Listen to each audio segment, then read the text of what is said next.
So, if any of you are interested in NFTs, you're wondering what all of the hype is about, well, we've got the perfect company to explain it to you. I'd like to welcome to the stage Charles, the CEO of Buzzmint.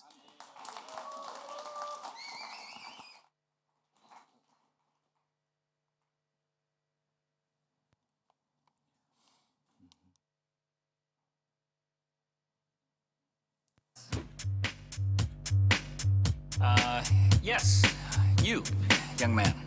Two silicon boys were talking outside. Okay, and so what is your question? Two silicon boys were talking outside. Yeah, I heard you the first time.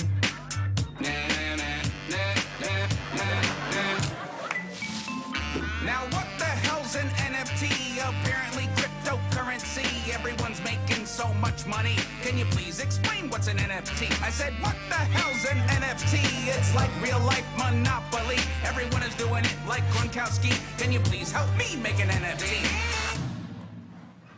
Son, I didn't understand a word you just said. Hey, thanks. That is not a compliment.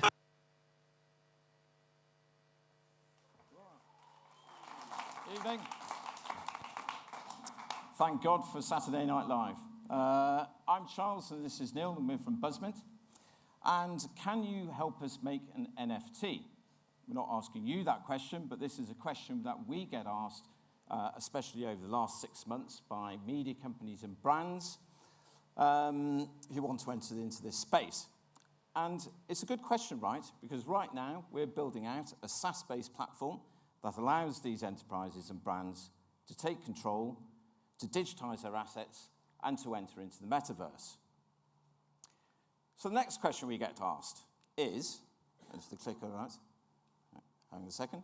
So can you help us build out an NFT project?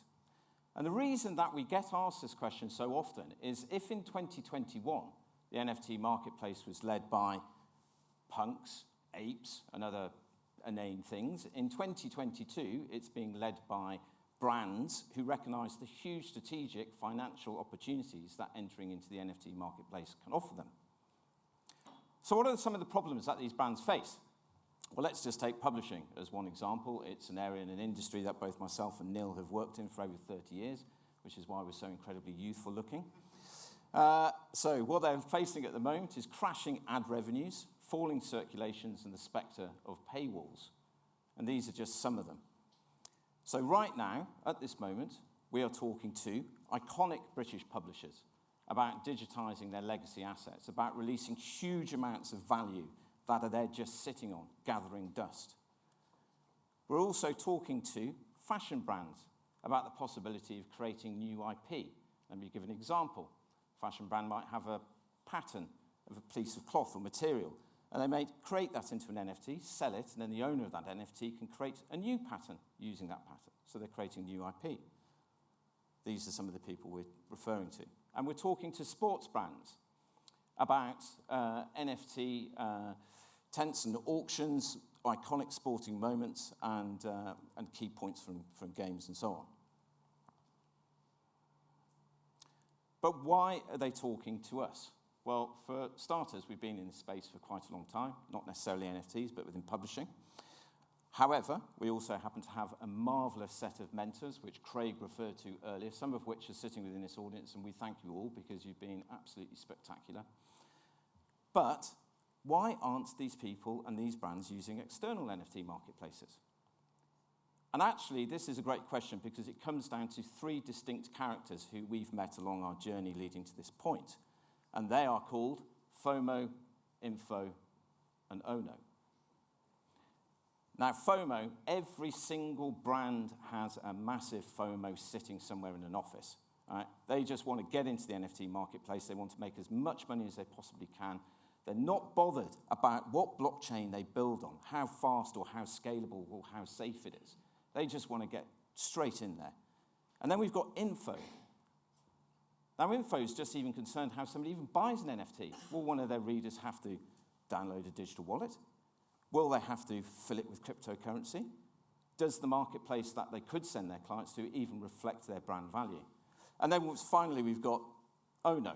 And Ono is the killjoy of every single company because they just don't want to get into the NFT marketplace at all. They're worried about basically NFTs being stolen, about their customers having to pay huge gas fees. They're worried about diving into sort of open seas where monsters may lurk. For those of you who know OpenSea, you'll get that joke, hopefully. And then finally, we have all these characters merged together and they create one singular character called FOFU. Now, FOMO would stand for fear of missing out. Any ideas what FOFU stands for? Somebody, fear of something. Fear of fucking up. So fear of fucking up. Sorry, it's nearly the weekend, right? So you have to forgive me. And FOFU is basically the boss when it comes to who makes the decision within brands and within enterprises. So what does FOFU want? Well, they essentially want the same thing as FOMU. They want to get into the NFT market. They want to be able to release huge amounts of equity from their legacy assets. But they are scared of the same things that FOMO and Info and especially OMO are. They don't want their brand damaged. And for that very reason, they are saying to us over and over again, we do not want to send our readers to external NFT marketplaces because we cannot control them. So they have turned to us, quite literally, an editor of a very famous newspaper turned to me and said, can you help us build a marketplace where we can actually ideate and create and deploy NFT projects of real utility?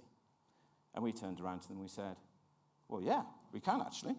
And we then asked them, would you like us to build this marketplace on the most fastest, scalable, and eco-friendly blockchain that is out there? And they unsurprisingly said to us, that would be fantastic as well. And then they said, especially if that marketplace can help us enter into the Web 3.0, into the metaverse, and take advantage of a scalable economy that is growing from 25 billion in 2021 to 80 billion in 2025 and 350 by 2030. And we took a step back, we planned, we came into the dojo, and we built Buzzmint. Thank you.